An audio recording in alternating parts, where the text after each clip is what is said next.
حضرات، اس کے بعد میں اس بزم کے آخری مقرر جس کا آپ لوگ بے صبری سے انتظار کر رہے ہیں، میں بلا تاخیر ان کو آواز دیتا ہوں، فضیلت الشیخ ڈاکٹر عبدالغفار صاحب سلفی کو، کہ شیخ محترم تشریف لائیں اور اپنی تقریر کا آغاز فرمائیں اور ہم تمام سامعین کو مستفید فرمائیں۔ فضیلت الشیخ عبدالغفار صاحب سلفی حفظہ اللہ۔ السلام علیکم ورحمۃ اللہ وبرکاتہ۔ الحمد للہ نحمده ونستعینه ونستغفره ونعوذ باللہ من شرور انفسنا ومن سیئات اعمالنا، من يهده الله فلا مضل له ومن يضلل فلا هادي له، واشهد ان لا اله الا الله وحده لا شريك له، واشهد ان محمدا عبده ورسوله، يا ايها الذين آمنوا اتقوا الله حق تقاته ولا تموتن الا وانتم مسلمون، يا ايها الناس اتقوا ربكم الذي خلقكم من نفس واحدة وخلق منها زوجها وبث منهما رجالا كثيرا ونساء، واتقوا الله الذي تساءلون به والأرحام إن الله كان عليكم رقيبا، يا أيها الذين آمنوا اتقوا الله وقولوا قولا سديدا يصلح لكم أعمالكم ويغفر لكم ذنوبكم، ومن يطع الله ورسوله فقد فاز فوزا عظيما، أما بعد فإن خير الحديث كتاب الله، وخير الهدي هدي محمد صلى الله عليه وسلم، وشر الأمور محدثاتها وكل محدثة بدعة وكل بدعة ضلالة وكل ضلالة في النار۔ أعوذ بالله من الشيطان الرجيم، بسم الله الرحمن الرحيم، الله الذي خلقكم من ضعف ثم جعل من بعد ضعف قوة ثم جعل من بعد قوة ضعفا وشيبة يخلق ما يشاء وهو العليم القدير۔ محترم علماء کرام، بزرگوں اور دوستوں، نوجوان ساتھیوں، پردہ نشین ماں اور بہنوں، پیارے بچوں، اس بستی میں پہلی مرتبہ حاضری کا موقع ملا ہے، اور یہاں کے نوجوانوں کی محنت سے آج کا یہ پروگرام اللہ کے اس گھر میں منعقد ہوا ہے۔ ابھی آپ نے موت اور موت کی سختیوں پر ایک رقت آمیز خطاب سنا ہمارے برادر عزیز شیخ ظفر نعمان صاحب کا۔ علماء جو ہوتے ہیں میرے بھائی، اس امت کے روحانی باپ ہوتے ہیں، اور شیخ عزیر شمس جیسے علماء، ان کی کتابوں سے پورا ایک کمرہ بھرا جا سکتا ہے۔ جو کتابیں انہوں نے جو تحقیق کی، جس نے بھی ان کو پڑھا ہے، ان کو جانتا ہے، وہ ان کی موت پر رویا ضرور۔ میرا تو ڈائریکٹ کبھی تعلق نہیں رہا، میں نے تو ان کو ان کے ویڈیوز سے دیکھا، ان کی کتابوں سے ان کو سمجھا، لیکن ان کی وفات کے بعد یتیمی کا احساس ہوا۔ ایسا لگ رہا ہے کہ کون چلا، ان کے جو قریب رہنے والے لوگ ہیں وہ رو رہے ہیں۔ تو موت اس کو کہتے ہیں، اور اس سے ایک سبق بھی ملتا ہے۔ اتنی بڑی شخصیت تھی۔ ابھی شیخ ظفر نعمان صاحب بتا رہے تھے کہ وہ مکہ میں ساتھ میں بھی رہتے تھے، وہ لوگ ایک ہی فلیٹ میں رہتے تھے، لیکن سمپل تھے، سادہ تھے، تواضع تھی۔ جو انسان علم میں بڑا ہوتا ہے اس کے اندر تکبر نہیں ہوتا ہے، ایک انسان جتنا بڑا عالم ہوگا، اس کے اندر جتنا علم ہوگا، اتنی اس کے اندر تواضع ہوگی. اور یہی وجہ ہے کہ آج شیخ عزیر شمس کے جانے کے بعد ہر انسان سوگوار ہے.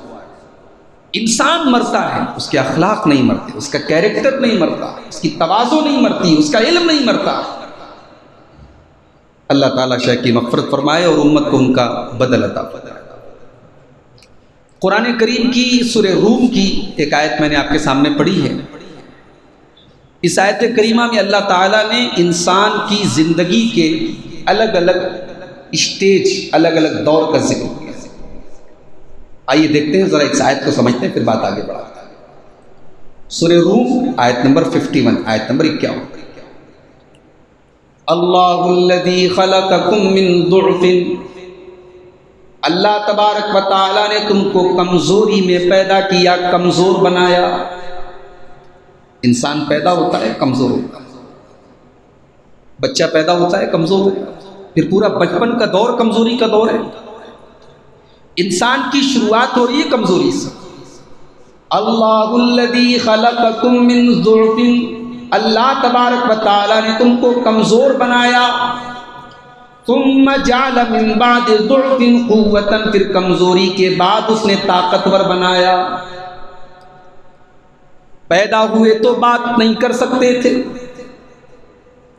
چل نہیں سکتے تھے، دھیرے دھیرے گھٹنوں کے بل چلنے لگے، پھر سہارے سے چلنے لگے، پھر 8 سال کے ہوئے، 10 سال کے ہوئے، بولنے لگے، باتیں کرنے لگے، سمجھنے لگے،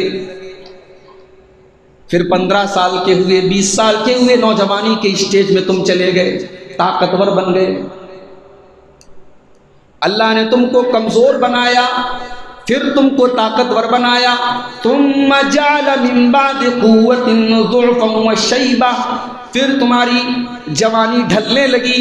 جب 30 35 40 سال کے تم ہونے لگے، پھر دھیرے دھیرے پھر تمہارے اندر کمزوری آنے لگی، تمہاری ہڈیاں کمزور ہونے لگی، تمہارے بالوں میں سفیدی آنے لگی، تمہارے بدن میں جھریاں آنے لگی. پھر اللہ تعالیٰ نے دوبارہ تم کو کمزور بنایا، بوڑھا بنا دیا. انسان کمزور پیدا ہوا اور بڑھاپے میں پھر کمزور ہو. بیچ میں ایک دور ہے طاقت کا دور. یہ کون سا دور ہے؟ یہ جوانی کا دور ہے. یہ اللہ کی بہت بڑی نعمت ہے جوانی کی. قیامت کے دن ہر انسان سے 5 سوال کیا جائے. ان 5 سوالوں میں ایک سوال الگ سے کیا جائے گا اس دور کے بارے میں کہ تم نے اپنی زندگی کو کہاں گزارا. اللہ کے پیارے حبیب صلی اللہ علیہ وسلم فرماتے ہیں، ترمذی کی روایت، لا تزول قدم ابن آدم من عند ربه یوم القیامہ، قیامت کے دن انسان اپنی جگہ سے ہل نہیں سکتا ہے جب تک وہ 5 سوالوں کا جواب نہ دے دے. اس میں پہلا سوال ہوگا عن عمرہ فیما افنا، میرے بندے ہم نے تجھ کو جو زندگی دی تھی تو نے زندگی کہاں گزاری. دوسرا سوال وعن شبابہ فیما ابلا، میرے بندے تو نے اپنی جوانی کو کہاں گزارا. جوانی کے بارے میں اللہ الگ سے حساب لے گا. پوری زندگی کا حساب الگ ہو رہا ہے، جوانی کا الگ ہو رہا ہے. یہ ہے جوانی کی ہے. جوان جو ہوتے ہیں کسی قوم کے میرے بھائیوں سرمایہ ہوتے ہیں، کیپٹل ہوتے ہیں. اسی لیے شیطان سب سے پہلے کسی قوم کے نوجوانوں کو خراب کرتا ہے، انہیں نشے کا عادی بنا دیتا ہے، انہیں بدکار بنا دیتا ہے، انہیں دین سے دور کر دیتا ہے. سب سے بڑا ٹارگٹ شیطان کا نوجوان. آج آپ دیکھیں جو بے حیائی پھیلی ہوئی ہے، جو بدکاری کا ماحول ہے، اس کا ٹارگٹ کون ہو رہا ہے؟ سب سے زیادہ نوجوان. اسی لیے ہماری شریعت نے اور ہمارے پیارے نبی نے نوجوانوں کو خاص طور سے نصیحتیں کی ہیں، ان کے بارے میں باتیں کی ہیں. اللہ کے پیارے حبیب فرماتے ہیں، صحیح بخاری اور صحیح مسلم کی روایت، یا معاشر الشباب من استطاع منکم الباءۃ فلیتزوج، اے نوجوانوں جب تم جوانی کو پہنچ جاؤ اور نکاح کی طاقت تمہارے اندر ہو، شادی کے قابل تم ہو جاؤ، جلدی سے تم نکاح کر لو. فَإِنَّهُ أَغَضُّ لِلْبَصَرِ، اس لیے کہ نکاح کرنے سے تمہاری آنکھیں جھک جائیں گی، وَأَحْسَنُ لِلْفَرْجِ، اور تمہاری شرمگاہ محفوظ ہو جائے گی. اللہ کے پیارے نبی نوجوانوں کو نکاح کا مشورہ دے رہے ہیں تاکہ شیطان کا دو بڑا حملہ فیل ہو جائے. شیطان تمہاری نظروں کو خراب کرتا ہے اور شیطان تمہیں بدکاری کے راستے کی طرف لے کے جا سکتا ہے. اللہ کے پیارے نبی طریقہ بتا رہے ہیں نکاح کر لو. تو آج سماج میں جو بھی بگاڑ ہے اس میں آپ غور کریں، نوجوانوں کا جو بگاڑ ہے وہ سب سے بڑا بگاڑ ہے. جب تک نوجوان کسی قوم کے نہیں سدھریں گے وہ قوم نہیں سدھر سکتی، وہ سماج نہیں سدھر سکتا، وہ سوسائٹی نہیں سدھر سکتی. تو آج کی تقریر میں چاہتا ہوں کہ نوجوانوں کے کچھ بگاڑ کے بارے میں کچھ باتیں آپ کے سامنے. آج کے نوجوانوں میں جو سب سے بڑا اور سب سے پہلا بگاڑ ہے میرے بھائی، وہ عقیدے کا بگاڑ. کتنے نوجوان ہیں اللہ کی توحید کے بارے میں کچھ نہیں جانتے.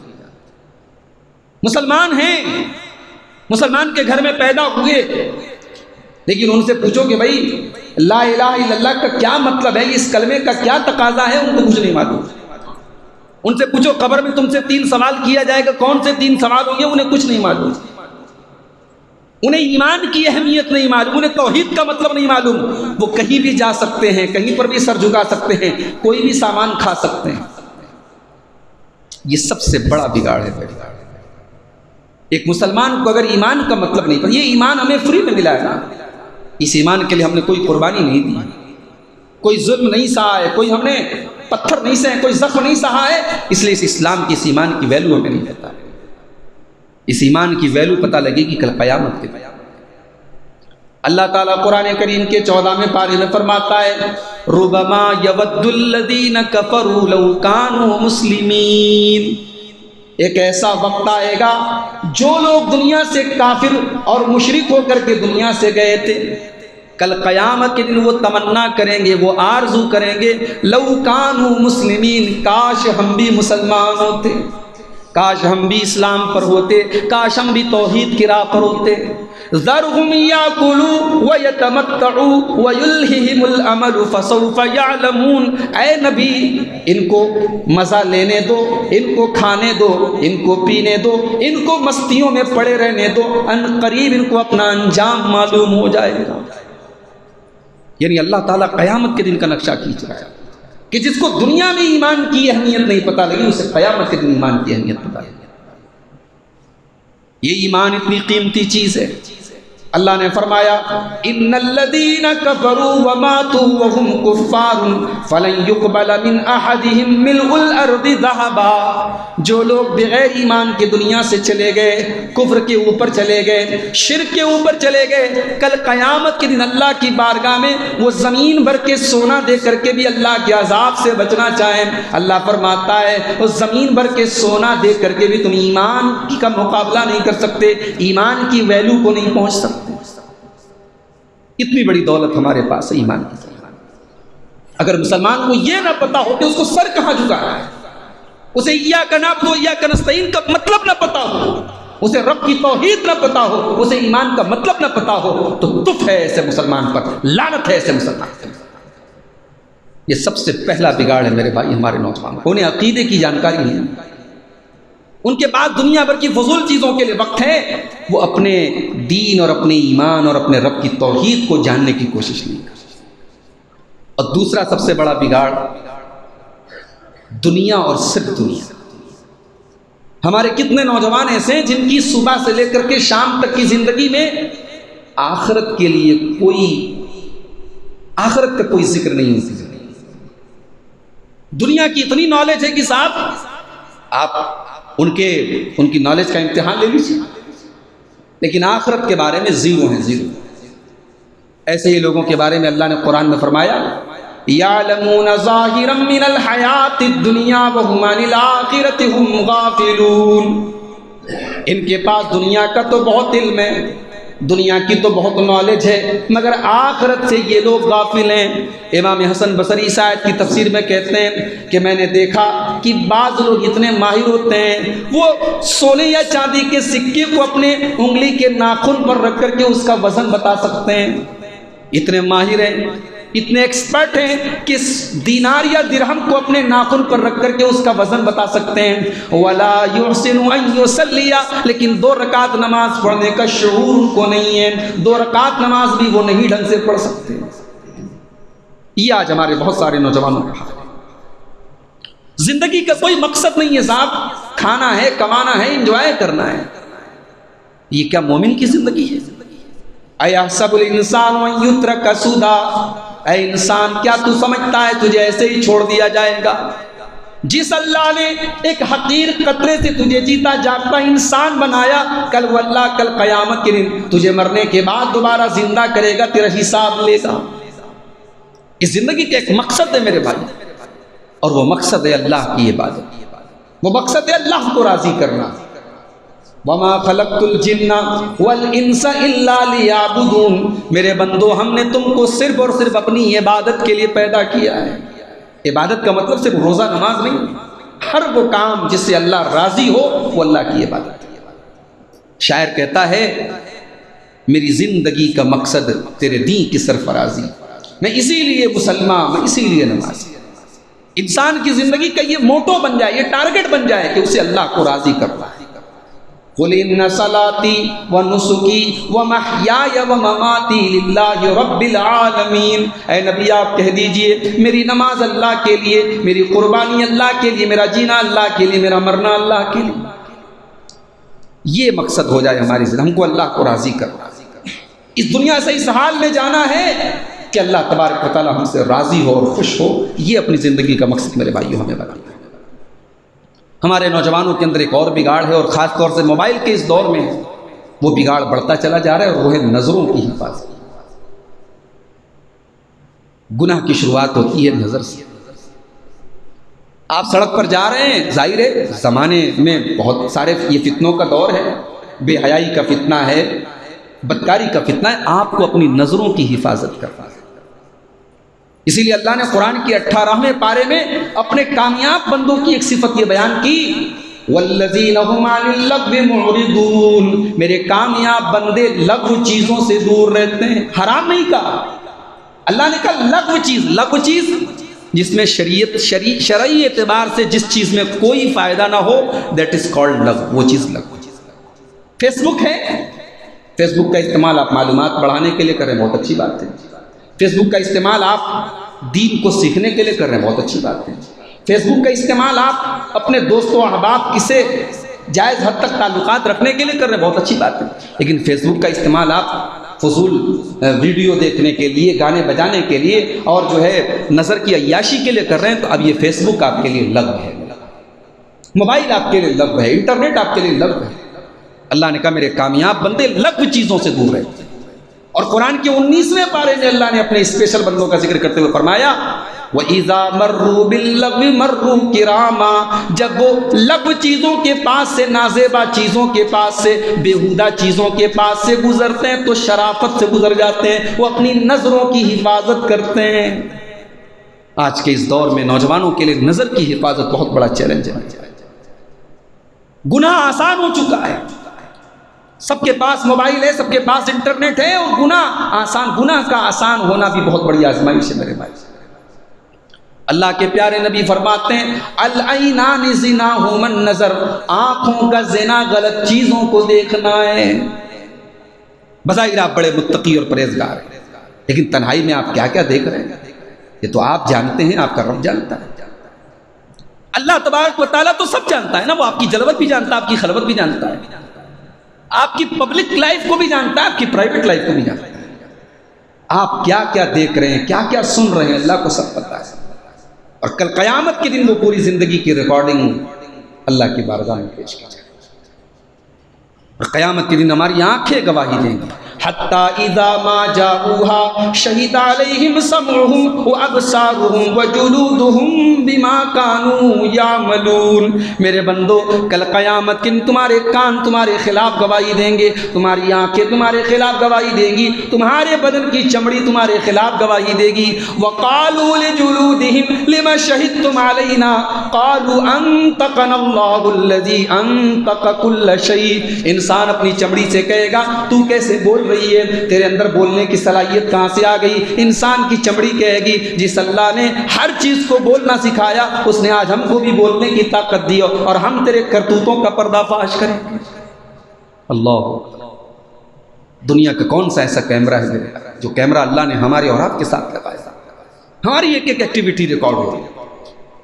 وَإِنَّ عَلَيْكُمْ لَحَافِظِينَ كِرَامًا كَاتِبِينَ يَعْلَمُونَ مَا تَفْعَلُونَ، میرے کرامن کاتبین تمہارے ایک ایک عمل کو لکھ رہے ہیں، ریکارڈ کر رہے ہیں۔ مَا يَلْفِظُ مِنْ قَوْلٍ إِلَّا لَدَيْهِ رَقِيبٌ عَتِيدٌ، میرے بندے تیری زبان سے جو الفاظ نکل رہے ہیں وہ الفاظ بھی نوٹ کیے جا رہے ہیں، ان الفاظ کو بھی ریکارڈ کیا جا رہا ہے۔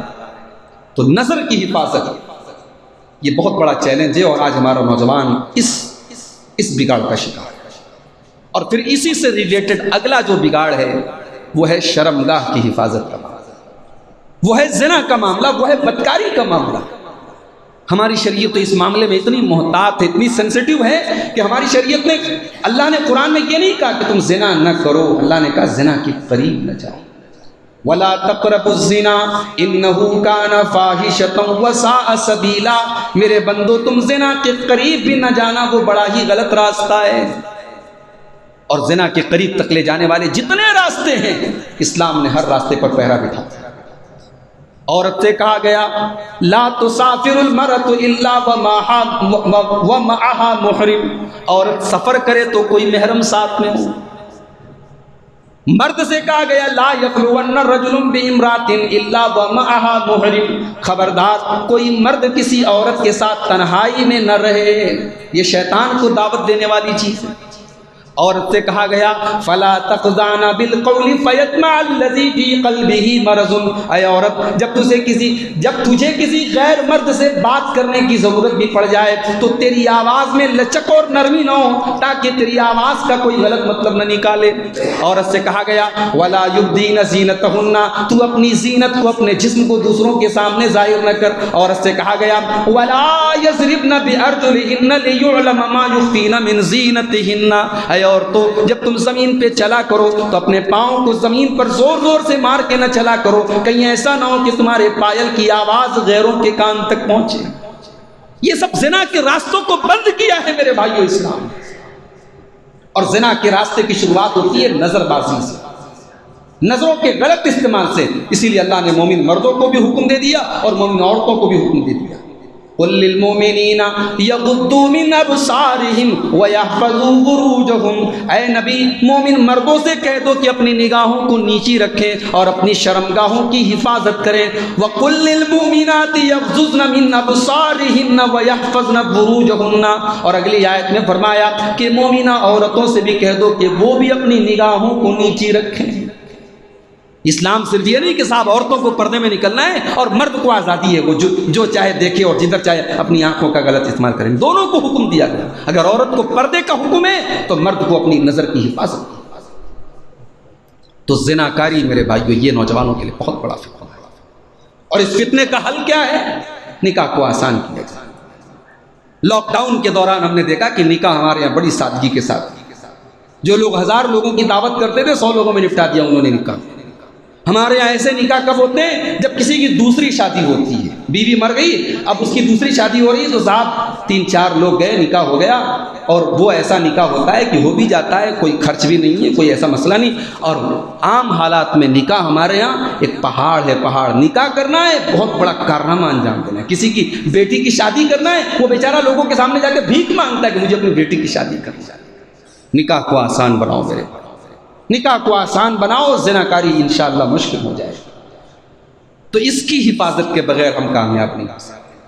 اللہ کے پیارے حبیب فرماتے ہیں من یضمن لی ما بین لحییہ وما بین رجلیہ اضمن لہ الجنہ، مجھے زبان کی گارنٹی دے دو، مجھے شرمگاہ کی گارنٹی دے دو، میں تمہیں جنت کی گارنٹی دے دیتا ہوں۔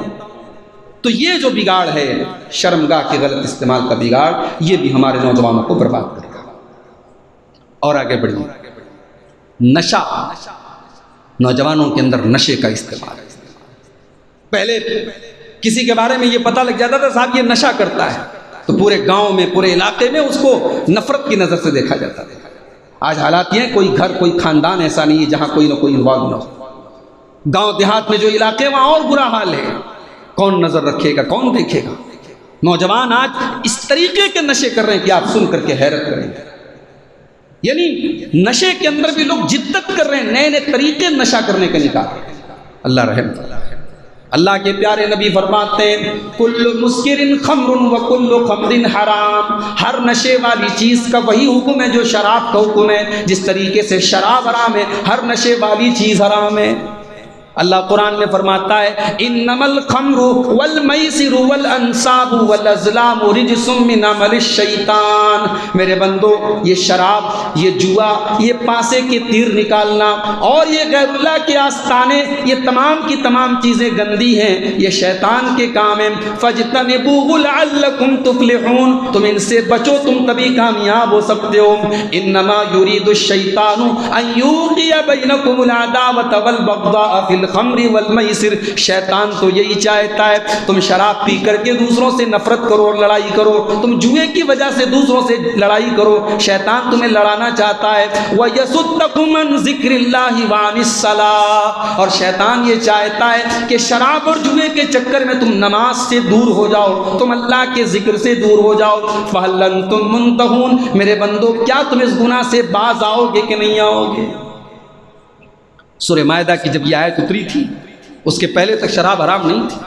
جب یہ آیت اتری اور اللہ نے کہا کہ کیا تم باز آؤ گے کہ نہیں آؤ گے, کیا تم شراب پینا بند کرو گے کہ نہیں کرو گے, صحابہ کرام نے اپنے گھر میں شراب کے مٹکے اٹھا اٹھا کے پھینک اور کہا کہ انتہینا انتہینا, اے اللہ ہم آئندہ کبھی شراب کو ہاتھ نہیں لگائیں گے. آج سگریٹ بکتی ہے مارکیٹ میں, سگریٹ کے اوپر لکھا رہتا ہے tobacco is dangerous for health. تمباکو کا استعمال خطرناک ہے صحت کے لیے. اس پر خطرناک جو ہے پھیپڑے کی تصویر بھی بنی رہتی ہے, کینسر ہو جاتا ہے اس سے. حکومت بیچ رہی ہے, حکومت لائسنس دے رہی ہے, مارکیٹ میں بک رہا ہے, اور حکومت اس پہ جو ہے اس پہ یہ احتیاطی نوٹ بھی چڑھا رہی ہے کہ صاحب اس کے استعمال کرنے سے کینسر ہو گیا. دنیا کی حکومتیں کروڑوں روپیہ خرچ کر کے لوگوں سے نشہ نہیں چھڑوا پاتی. اللہ نے قرآن کی ایک آیت نازل کی اور صحابہ کرام نے شراب کے مٹکے پھینک دیے اور پورے مدینہ میں شراب کو ترک کر دیا. یہ جذبہ تھا اتباع کا, یہ جذبہ تھا اطاعت کا. میرے بھائیوں, اللہ وہ جذبہ ہم سب کے اندر بھی پیدا فرمائے. شراب بڑی قبیح چیز ہے. عثمان غنی رضی اللہ تعالیٰ عنہ فرماتے ہیں, سنن نسائی کی صحیح روایت ہے, کہتے ہیں اجتنبوا الخمر فإنها ام الخبائث. شراب سے بچو کیونکہ یہ برائیوں کی ماں ہے. جو انسان شراب پی سکتا ہے کچھ بھی کر سکتا ہے. اس کے بعد حضرت عثمان غنی نے ایک واقعہ بیان کیا کہ پچھلے دور میں ایک بہت بڑا عابد تھا, بڑا نیک تھا, اللہ والا تھا. اس زمانے کی ایک بدچلن عورت نے اس کو پھنسانے کا ایک پلان بنایا. اس نے اپنی ایک لونڈی کو بھیجا. وہ لونڈی آئی, بولی حضرت آپ چلیے ہمارے ساتھ, کچھ گواہی کا معاملہ ہے, ہم آپ کو لے کے چلنا چاہتے ہیں, کچھ گواہی دینا ہے. اس نے سمجھا کہ ہوگا, میرا کوئی کام ہوگا, گواہی دینا ہے. وہ چلا گیا ساتھ میں. اب وہ اس کو بہت کہیں اندر مکان میں لے کے گئی. جہاں جہاں اندر چلی جا رہی ہے وہ دروازہ بند کرتی چلی جا رہی ہے. آخر میں وہ ایک کمرے میں پہنچی. وہاں ایک خوبصورت عورت ہے, ایک چھوٹا سا بچہ ہے اور ایک برتن میں شراب رکھی. اس خوبصورت عورت نے کہا کہ تمہیں ایک کام کرنا ہے, یا تو تم یہ شراب پی لو, یا تم میرے ساتھ غلط کام کرو, بدکاری کرو, یا تو اس بچے کو قتل.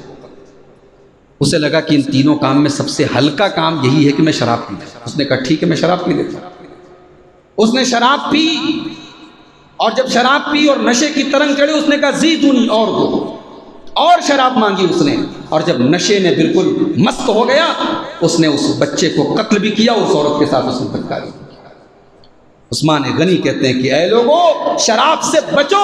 لا یجتمع الایمان و ادمان الخمر الا یخرج احدهما صاحبہ. انسان کے دل میں ایمان اور شراب کی لت دونوں اکٹھا نہیں. اگر دل میں ایمان ہے تو شراب کی لت نہیں ہو سکتی, اور شراب کی لت ہے تو ایمان نہیں ہو سکتا. تو میرے نوجوان ساتھیوں, اس نشے کی لعنت سے ہمیں اور آپ کو بچنا ہے اور بچانا ہے. ارے ہم تو دنیا کو نشے سے بچانے کے لیے آئے تھے. آج حکومتیں شراب بندی کرتی ہیں. ہونا تو یہ چاہیے تھا مسلمانوں کے علاقوں میں شراب بندی ہو. مسلمان خود سے کیمپین چلائے کہ ہمارے علاقے میں کوئی شراب نہیں پیے گا, ہمارے گاؤں میں کوئی شراب نہیں پیے گا. شراب اور نشے پر ہمارے نبی نے 1400 سال پہلے پابندی کی. تو نشہ بہت بڑا بگاڑ ہمارے نوجوان. ایک اور بہت بڑا بگاڑ ہے, نوجوان جب تھوڑا بڑا ہوتا ہے, کمانے لگتا ہے, تھوڑا جینیس ہوتا ہے, ٹیلنٹڈ ہوتا ہے, والدین کو حقیر سمجھنے لگتا ہے. کتنے تو والدین سے رشتہ توڑ بیٹھتے ہیں. بیوی آ گئی، بیوی کی محبت میں ماں سے بات کرنا بند، باپ سے بات کرنا بند. بھائی ہو سکتا ہے. میں یہ نہیں کہتا کہ ماں باپ ہمیشہ صحیح ہوتے ہیں، ماں باپ غلط بھی ہوتے ہیں، مگر ماں باپ کا غلط ہونا یہ اس بات کی اجازت آپ کو نہیں دیتا کہ آپ ان سے رشتہ توڑیں. بھائی ماں باپ کتنے غلط ہو سکتے ہیں؟ دنیا کے سب سے غلط کام کیا ہے؟ شرک ہے نا. اس سے غلط تو کوئی کام نہیں نا. اللہ قرآن میں کہتا ہے وَإِن جَاهَدَاكَ عَلَىٰ أَن تُشْرِكَ بِي مَا لَيْسَ لَكَ بِهِ عِلْمٌ فَلَا تُطِعْهُمَا وَصَاحِبْهُمَا فِي الدُّنْيَا مَعْرُوفًا. تمہارے والدین اگر تم کو شرک کرنے کا حکم دیں، دنیا کا سب سے بڑا پاپ کرنے کا حکم دیں، تم ان کی اس غلط بات کو نہ مانو، لیکن ان کے ساتھ دنیا میں اچھا سلوک کرتے رہو. والدین کو مت ستاؤ. انہوں نے بڑی قربانیاں دی ہیں میرے بھائیو. ان قربانیوں کو آپ تب سمجھیں گے جب آپ باپ بنیں گے، آپ ماں بنیں گے. ماں باپ کی قربانیوں کو رائے گا نہ جانے. اللہ کے پیارے نبی نے بددعا کی ہے اس انسان کے، رغم انف رجل، اس انسان کی ناک کھا آلود ہو جائے، وہ انسان برباد ہو جائے. پوچھا گیا کون ہے اللہ کے نبی؟ آپ نے فرمایا من ادرک والدیہ عند الکبر فلم یدخلہ الجنہ، جس نے بڑھاپے میں اپنے ماں باپ کو پایا اور ان کی خدمت کر کے اپنے آپ کو جنت کا حقدار نہیں. ماں باپ کو ستانے والے دنیا میں اپنے انجام کو پہنچتے. اللہ کے پیارے حبیب صلی اللہ علیہ وسلم فرماتے ہیں اثنان یعجلہم اللہ فی الدنیا، دو گناہ ایسے ہیں ان کی سزا اللہ تعالیٰ دنیا ہی میں دے دیتا ہے. البغی و حقوق الوالدین، ایک ظلم کرنا کسی پر اور دوسرے والدین کو ستانا. نوجوانوں میں ایک بگاڑ اور ہم کو نظر آ رہا ہے، اور وہ بگاڑ ہے پیسہ کمانے کی اندھی دوڑ. پیسہ کمانا ہے، امیر بننا ہے. کیسے بننا ہے؟ سود کا پیسہ بھی آ رہا ہے، رشوت کا بھی آ رہا ہے، حرام طریقے سے بھی آ رہا ہے. بس پیسہ آنا چاہیے، امیر بننا ہے. ہم نہیں میرے بھائی، یہ حرام کی روزی جو ہے یہ ہماری نیکیوں کو برباد کرتا ہے. جتنے بڑے بھی آپ نیک ہوں، آپ ہر سال عمرہ کرنے چلے جائیں، ہر سال آپ حج کریں، لیکن اللہ کے پیارے نبی فرماتے ہیں وَمَطْعَمُهُ حَرَامٌ وَمَشْرَبُهُ حَرَامٌ وَمَلْبَسُهُ حَرَامٌ وَغُذِّيَ بِالْحَرَامِ فَأَنَّىٰ يُسْتَجَابُ لِذَٰلِكَ. جس انسان کا کھانا حرام کمائی کا، پانی حرام کمائی کا، کپڑا حرام کمائی کا، پرورش حرام کمائی کی، ایسے انسان کی دعا کہاں سے ہوگی؟ اللہ کے پیارے نبی فرماتے ہیں کہ جس جسم کی پرورش حرام کمائی سے کی گئی ہو فالنار اولا بہ، جہنم کی آگ کا حقدار ہے وہ جسم. اللہ کے پیارے حبیب صلی اللہ علیہ وسلم فرماتے ہیں کہ قیامت کے پہلے ایک ایسا دور آئے گا کہ لا یبال المرء من این اخذ المال، انسان پرواہ نہیں کرے گا کہ مال کہاں سے کما رہا ہے، امن حلال ام من حرام، حلال طریقے سے کما رہا ہے یا حرام طریقے سے.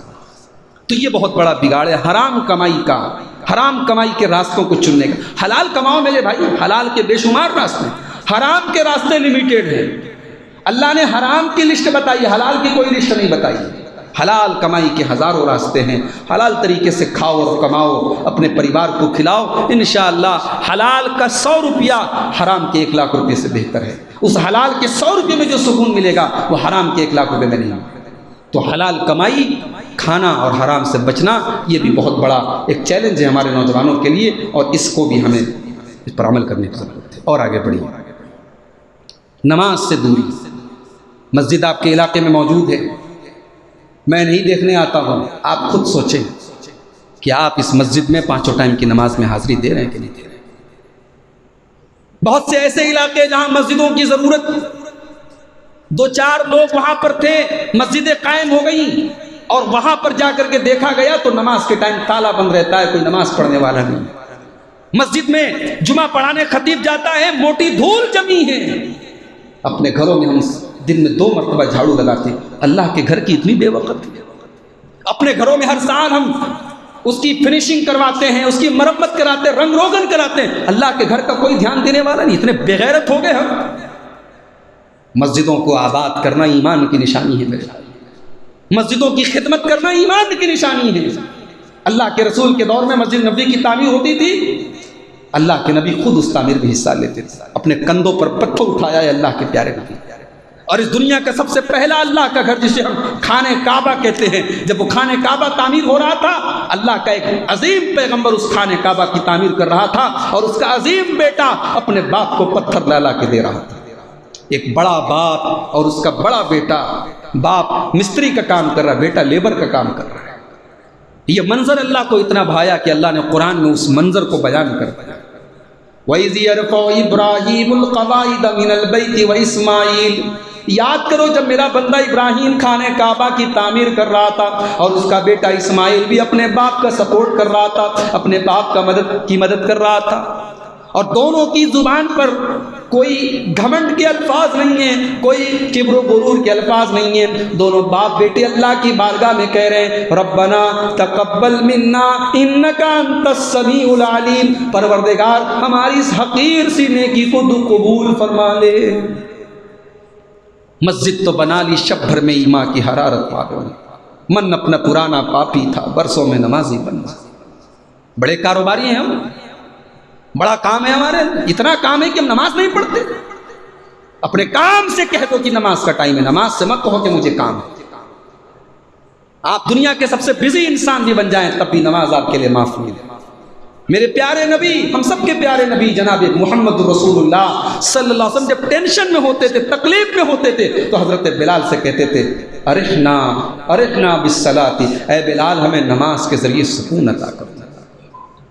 نبی اکرم نے اپنی وفات کے ٹائم، اپنے انتقال کے ٹائم جب آپ بے چین تھے، بے قرار تھے، ام حبیبہ رضی اللہ تعالیٰ عنہ فرماتی ہیں اللہ کے پیارے نبی اس آخری ٹائم میں آپ کی زبان سے کچھ الفاظ نکل رہے تھے، میں نے غور کیا، میں نے اپنے کان لگائے کہ دیکھوں اللہ کے نبی کیا فرما رہے ہیں۔ اس آخری ٹائم میں اللہ کے نبی فرما رہے تھے الصلاۃ وما ملکت ایمانکم، او لوگو تم نماز کا خیال کرنا، او لوگو تم نماز کی پابندی کرنا، وما ملکت ایمانکم، اور اپنے غلاموں کا، اپنے لونڈیوں کا، اپنے نوکر چاکروں کا اور اپنے انڈر میں کام کرنے والوں کے حقوق کا خیال رکھنا۔ نبی سے محبت کا دعویٰ ہے، نبی کے نام پر آنسو بہانے کے لیے ہم تیار ہیں، اور نبی کے آخری ٹائم میں نبی کو اپنی امت کی نماز کی فکر ہے، اس کی ہمیں کوئی فکر نہیں۔ ابھی آپ نے شیخ ظفر الرحمان کی تقریر میں سنا، سوموار کے دن اللہ کے نبی کا انتقال ہوا، اور آخری نماز نبی کی حیات میں جو پڑھی گئی فجر کی نماز پڑھی جائے۔ فجر کی نماز ہو رہی ہے، ابو بکر صدیق نماز پڑھا رہے ہیں، صحابہ پیچھے نماز پڑھ رہے ہیں۔ اللہ کے پیارے نبی نے حجرہ عائشہ کا پردہ ہٹایا، سامنے صحابہ نماز پڑھ رہے ہیں ابو بکر کی امامت میں۔ اللہ کے پیارے نبی نے جب یہ منظر دیکھا، آپ کے چہرے پر مسکراہٹ پھیل گئی، آپ کو یہ لگا کہ میرا مشن کامیاب ہے، میرا مقصد کامیاب ہے، میرے بعد بھی میرے صحابہ نماز کو قائم رکھیں گے، اللہ کی عبادت کرتے رہیں گے۔ یہ سوچ کر کے آپ کے چہرے پر مسکراہٹ پھیل جاتی ہے۔ میرے نبی کو نماز سے بڑا تعلق تھا میرے بھائی، اور آج ہمیں اور آپ کو نماز سے کوئی تعلق نہیں۔ نماز چھوٹ جاتی ہے کوئی مسئلہ نہیں، بھئی ہمارے لیے سب سے امپورٹنٹ کام ہے۔